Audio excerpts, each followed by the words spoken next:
Three, two, one. All right, guys, we have a very serious story to talk about. We got some emails from ECU Health, and we're going to dive into that. So let me tell you how this all came about. 2 months ago, Education First Alliance put in a request to receive emails between three different doctors, or excuse me, two doctors, one administrator, using the search word gender affirming, which is what they call child sex changes, and the Pride Clinic, which is the name given to their pediatric sex change clinic. So yesterday we got a hold of the emails. We were told that there were initially, we were told 2,900 emails. Doesn't really matter, but we got 3,600, and we are ever so grateful to Onslow County's Representative George Cleveland for getting us those emails. So just published a story. The headline is ECU's Child Sex Change Clinic was established by top medical doctors. Here's why this is so important. There's so little trust now in government, in public health, and quite a lot of things.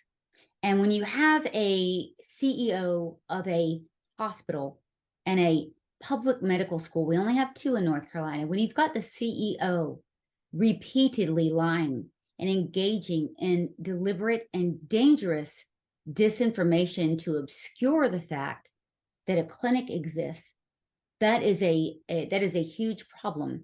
Not to mention the fact that there is a child butchering clinic that is ginning up and ready to receive patients. This is a red alert. This is a danger for every family in North Carolina because, Nancy, you're a doctor. You know that training pediatricians, we've got family medicine residents being trained, med peds, which is sort of like family medicine residents being trained, and pediatricians being trained at ECU.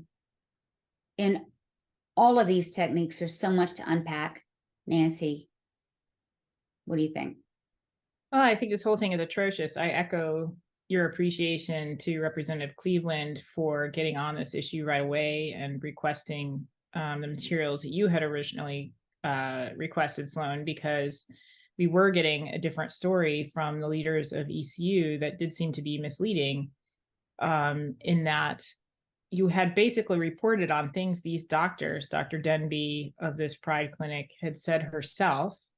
You reported on a recording you had made calling into this Pride Clinic saying, yes, they do see young children. Yes, they are willing to prescribe hormones.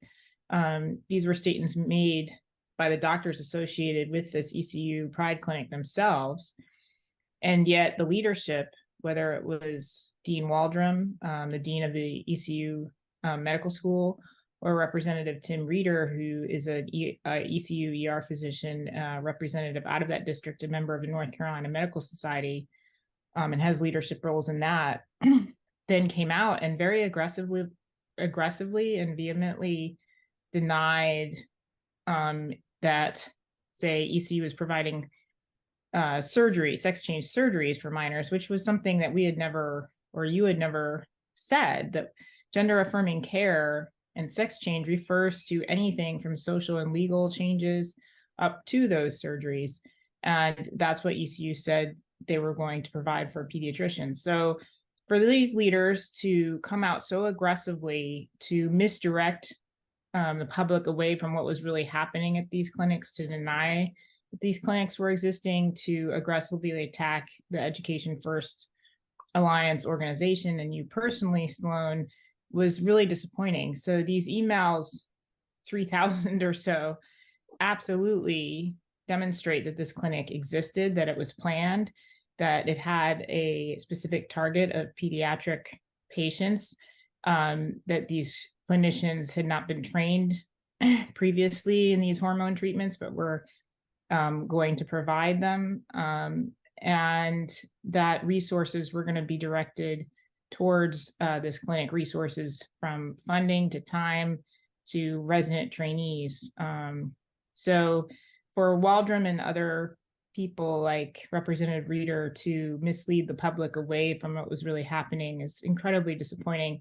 And on top of what we have already, a crisis in medical care with the amount of people in this country who distrust public health now after the COVID-19 lockdowns and the policies that actually hurt people that many public health and physicians were behind. Now, on top of that, we have this. I mean, it's really done a disservice to medicine, and I've never seen anything like it. Right. ECU, for the record, was also perpetrating misdirections when it comes to COVID-19 vaccinations for kids. We're going to leave that aside, lest I get censored even more than I already have been as Right. a direct result of this story. So let's just go through this story. It's pretty significant. So we kind of think we've got a pretty good timeline. So this wasn't set up, this clinic wasn't set up with a couple of, activist doctors. Far from it, actually. Emails indicate that the very top of the organization was involved, all the way up to the guy right underneath Michael Waldron, the CEO, and the dean also of Brody Medical School himself. It was Michael Higginton, who was in emails show that he was involved in initial planning, as was the executive vice dean for the medical school. Two different department heads. This is significant, guys, because in medicine and in medical school, you've got things called services, right, or departments, you would know them as. So two service leaders, not only pediatrics, which is deeply concerning, but also the chair of sort of family medicine here, right? They're involved in this for referring patients, for their expertise, for helping train residents, for a variety of things. So this is far from a little interview that somebody did and misspoke. So Right. Michael Waldron is a bald-faced liar, um, without a doubt, as is Tim Reeder, of course. And so emails showed that these folks were mandatory. They were supposed to be there. What scared the hell out of me, Nancy, and I want to hear what you think of this. This Sierra Buckman is the director of pediatric research for ECU Health and Brody Medical School.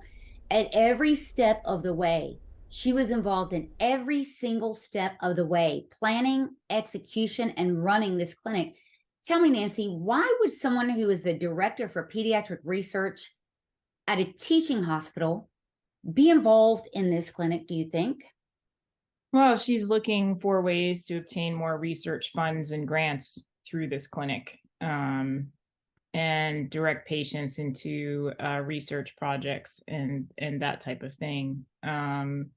These emails confirm what you've been reporting on, Sloan, and what others have been reporting on regarding, for example, Miss Buckman spoke at the ECU faculty convocation last year, talking about this revolutionary pride clinic. And I believe it was her who was talking about how they were going to see minors without their parents, Yeah. gender affirming care. And she called it revolutionary, which I would believe it truly is. Terrifying. And then the chancellor was sitting right there cheering her on. So the highest people in the leadership of ECU were well aware of this. A pediatric research coordinator. This is not an adult research coordinator. Nowhere in here, guys, is adult. This is a person focused on minor research and children.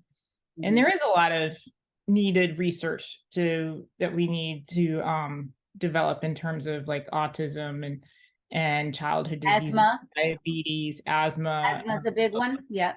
obesity, exercise, psychiatric effects after the COVID lockdowns. There's all sorts of things. Public health officials and research coordinators like Sierra Buckman could be looking into, or projects they could be delving into that would service the needs of the North Carolina population.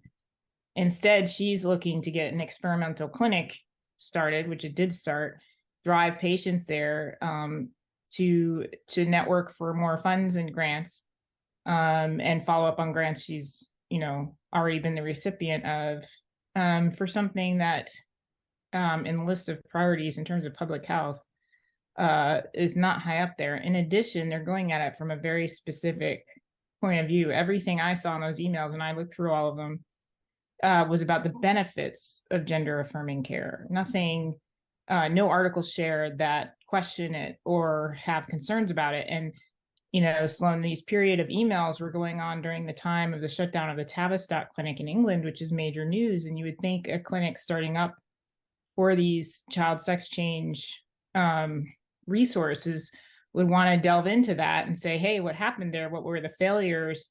What were the problems there? Are we rushing into something that hasn't been fully studied? None of that was discussed.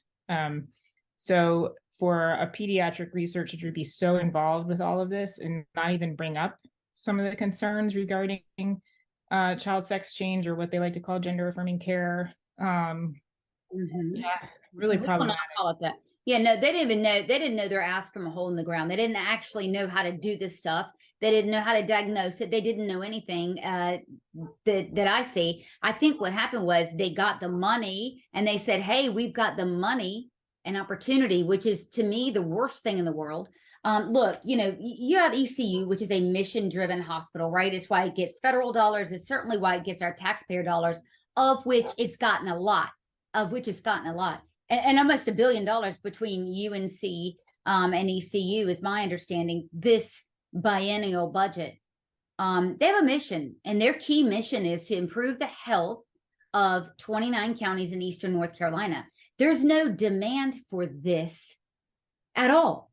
They are in the emails, they are creating a demand, and they want to do it quickly in the emails. They want to do it quickly. There is a demand, though, and a tremendous need for an autism specialist. They lost Dr. Karen Stiles during this. Dr. Karen Stiles was their specialist who diagnosed and treated autism, and people would drive from, you know, counties all over to see her. Huge waiting list. She left during the time the clinic was planned. They have not replaced her, so they have a major hole in diagnosing and treating autism, which is my understanding.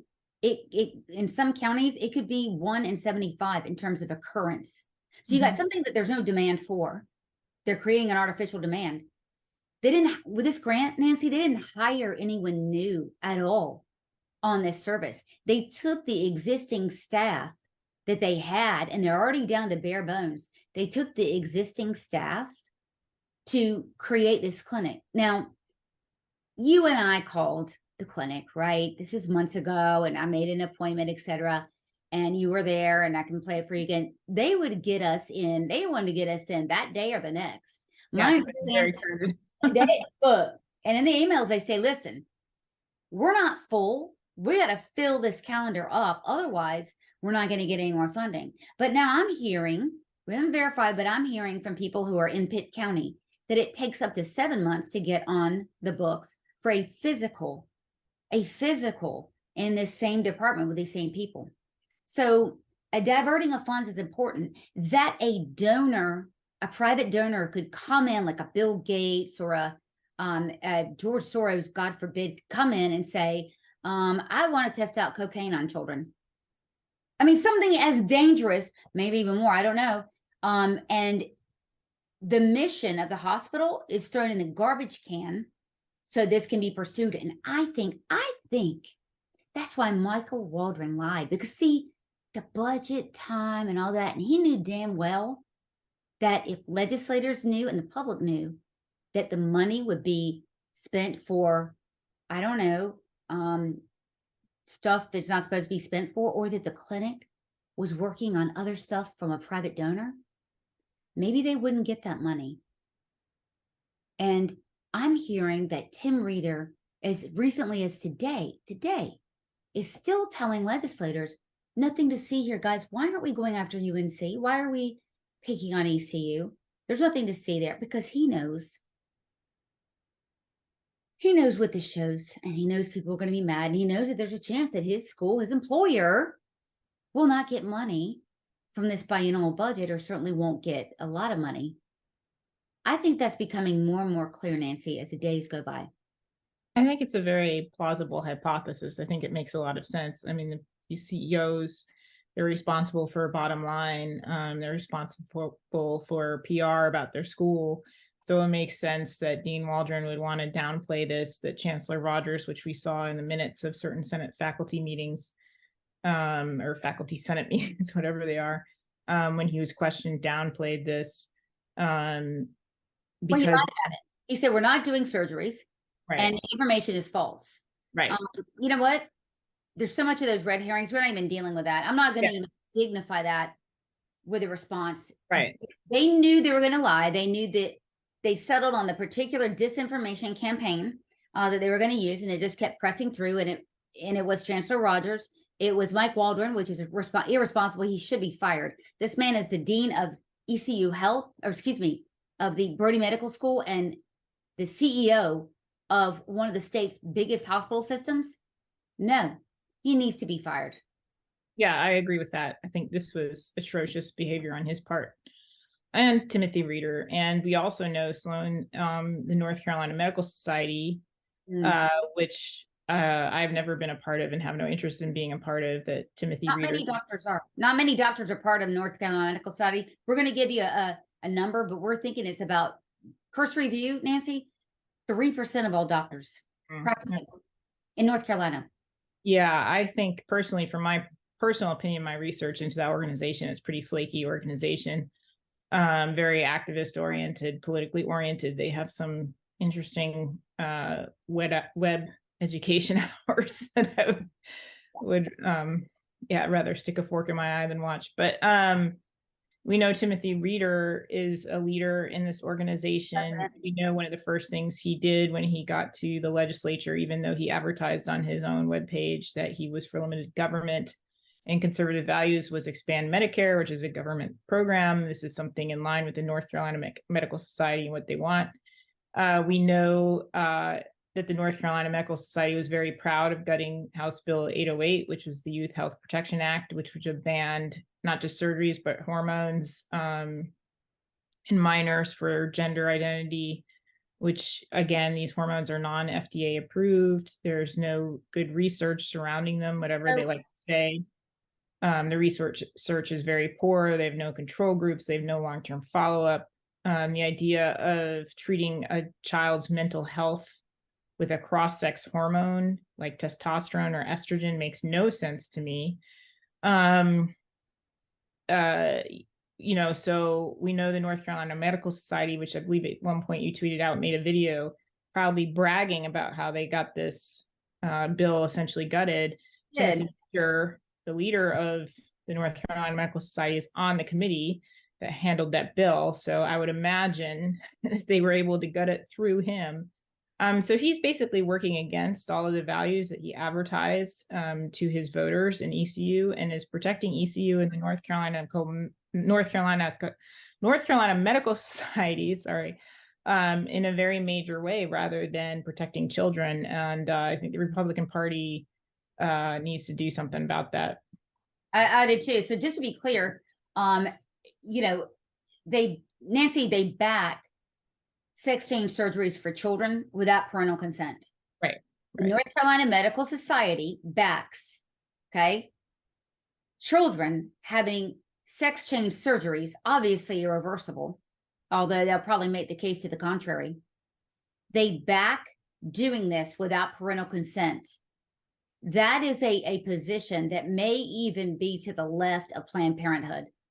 That is the organization that Timothy Reeder, who masquerades as a Republican in Pitt County, backs. This is so explosive.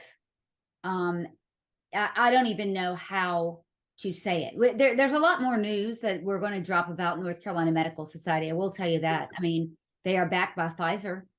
Pfizer is strong in the market of sterilizing children and coming up with bogus studies. Pfizer came up with one of the most ridiculous disputed studies that's been done to date on these treatments, saying that, wow, it really does a teenager or a youth person very good to have puberty blockers and sterilize them. It does wonders for their mental health. That's Pfizer. Pfizer pretty much owns Timothy Reeder also. So we've got, is Timothy Reeder trying to be a thwarting the parental rights bill, which we know he's done, and the gutting of the bill? Is that happening because because he knows that ECU already received grant money? They can't give it back, so they know they got to do that. Is he protecting ECU? Is he protecting Pfizer, who is one of the biggest donors to the North Carolina Medical Society? Or is he protecting the North Carolina Medical Society itself, which is on record saying, we want the doctors to be able to treat and give abortions to kids at any time? He has several masters, but the people of North Carolina are not one of them. Yeah, it's concerning. These relationships, not just the relationships that he has with ECU leadership and with the North Carolina Medical Society, but in conjunction with and in the context of what he has said in terms of initially denying this clinic and then saying, well, it's really not a big deal. We need to focus more on UNC. I mean, eh, this is very confusing to me, and I don't trust anything he says at this point. No, he needs to be removed.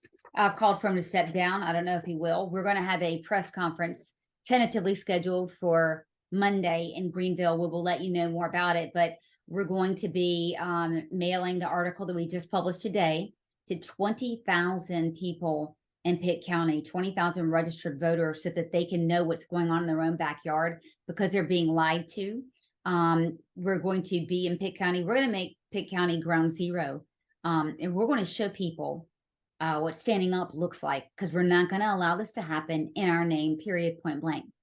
So yesterday, about 10 minutes after you and I walked out of Representative Cleveland's office with those thumb drives, the ECU police started following me on Twitter. Now, you can look at my tweets. You don't have to follow me, right? You can take a peek at people's stuff. When you follow, they know you're following, right? Because you get a little notice. So that happens. And a few hours later, my Twitter account was disabled. And at this time, you still cannot find me on Twitter. And so I believe strongly that this is ECU. This is an intimidation tactic. It's coming from Mike Waldron. And I'm going to fight back. I'm not going to stop talking. I'm going to get louder. We're using various channels to do that. Timothy Reader knows. You can just call him and ask him. We're going to tell everyone in North Carolina what's being done in their name. And I'm hearing, Nancy, incredibly, that the Youth Protection Act, they're not going to move on it at all.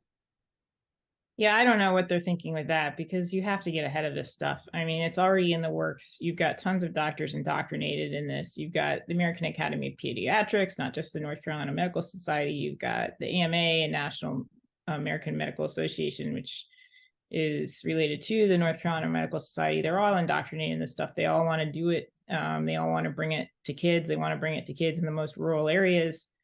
They want to see kids without parents involved or their consent. And so for the legislature to not move on this bill at this time, especially now that we not only have the doctors themselves saying that they want to do this to kids, we have recordings from the clinic offices saying they're going to do this to kids.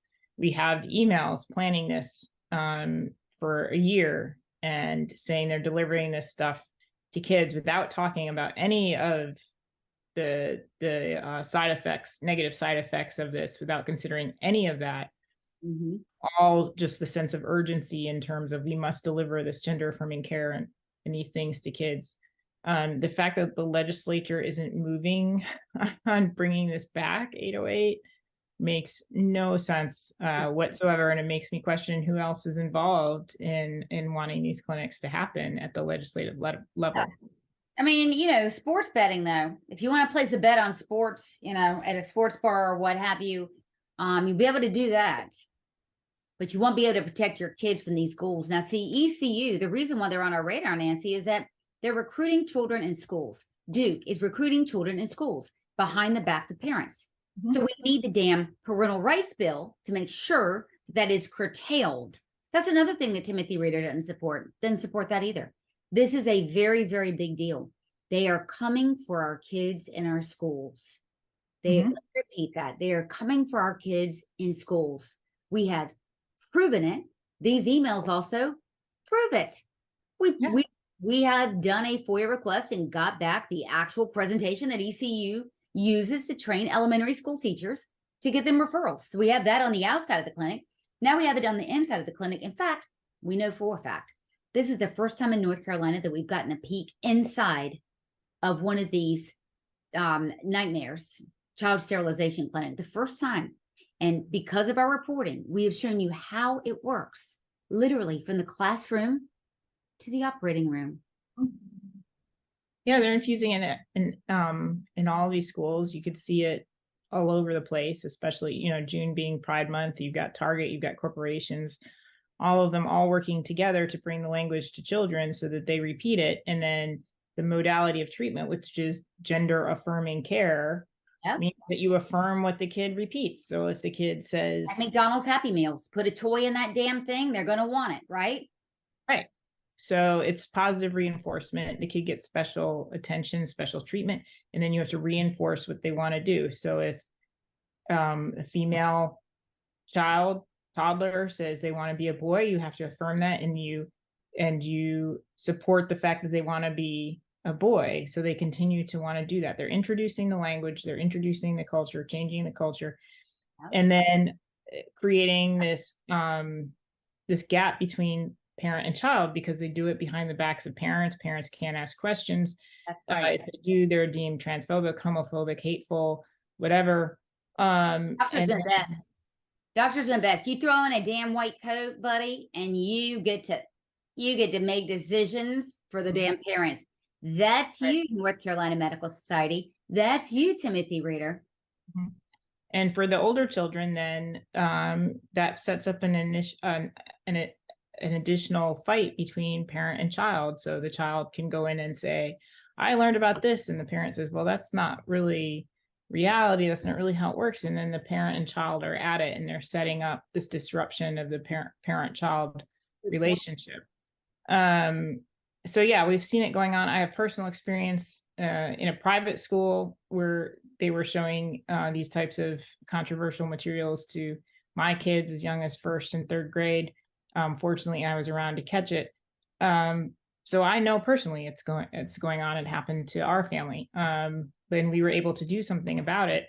Unfortunately, a lot of parents don't have those resources to do something about it, aren't around often enough because they're working or whatever else to see what's happening in the schools. And then these physicians step in and take advantage of the situation. And it's very sad. It's very pathetic, and it's unethical. And they need to be held accountable.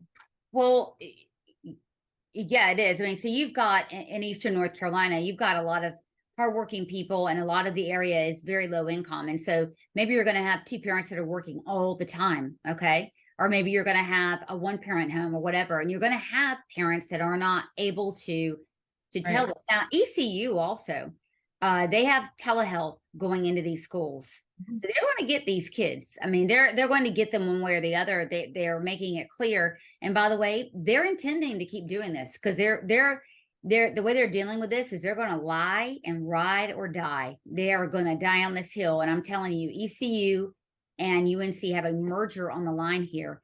We are about to consolidate healthcare so that the only place that there is to go is ECU and UNC for a lot of these rural areas. And I'm telling you, for the legislators not to do something on this, shame on them. We're going to call them out.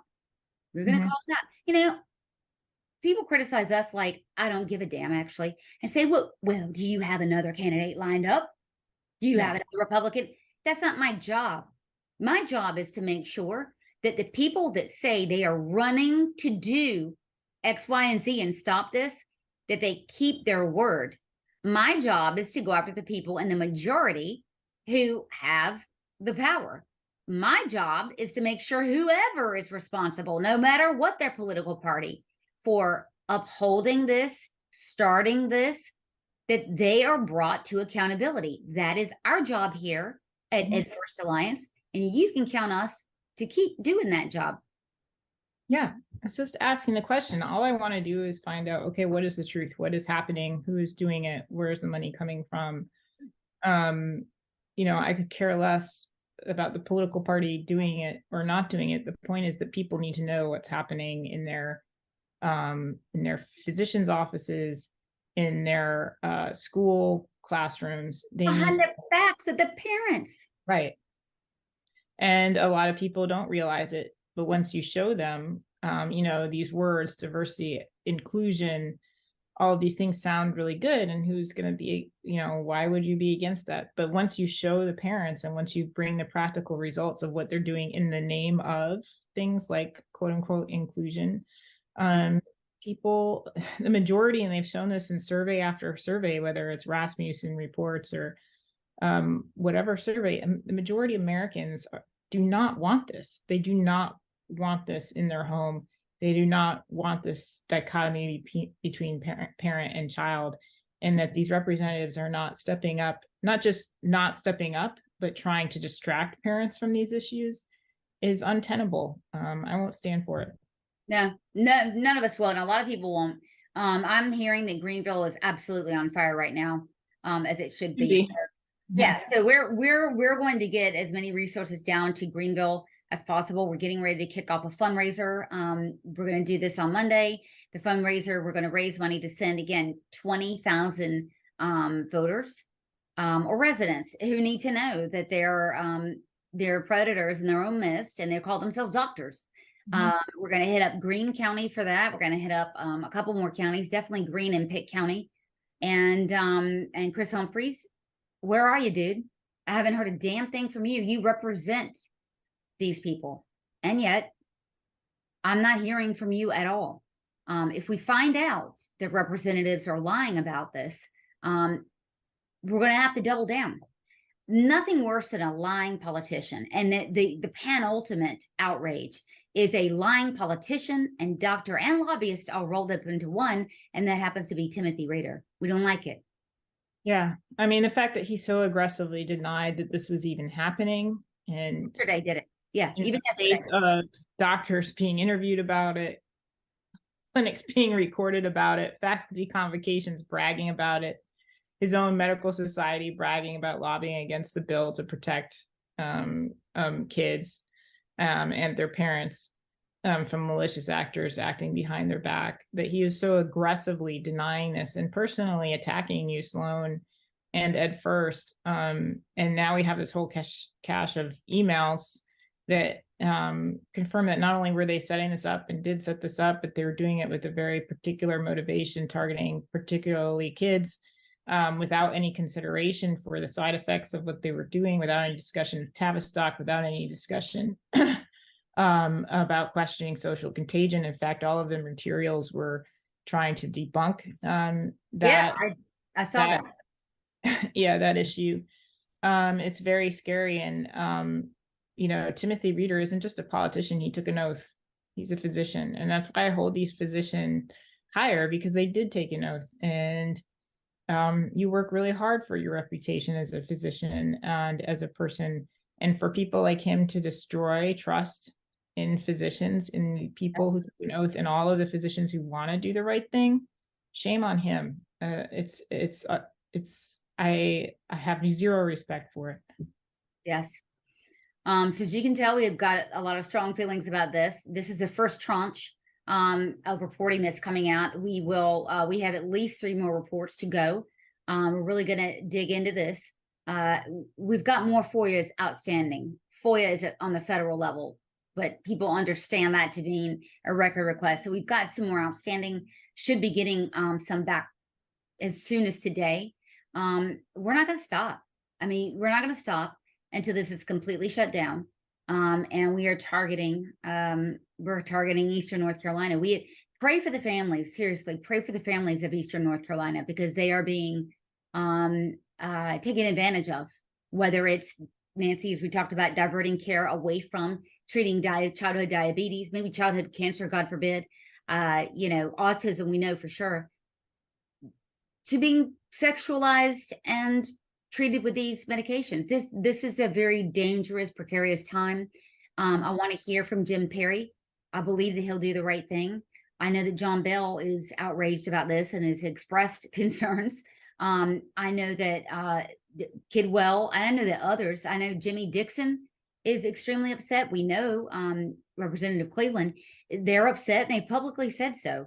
I'd like to hear from Chris Humphreys, and I'd like to hear from others about what they're going to do about this. We better hear some hell raising from you guys too. So the grassroots, man, if you're not calling your representatives and you're just sitting here thinking we can do all the heavy lifting, I can't help you. Yeah, no, you have to get on the email. You have to get on the NC legislative.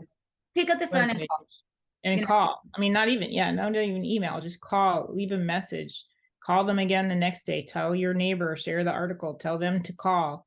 people don't like to believe it. It's natural for human emotion when you see something that's so horrific, especially geared towards kids, that you don't want to believe it, that you want to look at these articles and say, no, this isn't real, or this is just a one-off, but it is real. Now And we know. Sloan has been following the story for months. It's real on several levels, on the physician level, on the university level. They're bragging about it. Like, we've gone through all of this now, behind the scenes emails. So you have to tell your neighbor, yes, this is real. This is really happening. You're going to have a gut visceral denial response where you're not going to want to believe it, but you have to call the legislature. You have to call your representatives and your senators and leave a message and tell them you're not going to put up with this. Everyone involved in this, as a doctor, you are a monster. You are a monster. You are totally ignoring the studies that are coming out of Finland, Sweden, Tavistock. They've been doing this for over a decade. You're ignoring the 1,000-person and growing lawsuit against Tavistock for ruining the lives of children and families. You are monsters. You need to renounce what you're doing right now. Stop hiding this. Stop hiding. Stop lying. Stop doing this. Everybody involved and everybody covering it up, you are just as culpable. Yeah. So I'm going to leave you with that. Stay tuned. We're going to have another report coming as soon as tomorrow. And please, please share this video with 10 people. Share the article that's going to come out with this video with 10 people. Just do it. All right. All right. Well, have a good evening. And thank you, Nancy. Oh, thank you, Sloan. I mean, this is amazing work, and North Carolina owes you a lot for exposing this. Team effort. Takes a team. So thank you, and pass this on to 10 people.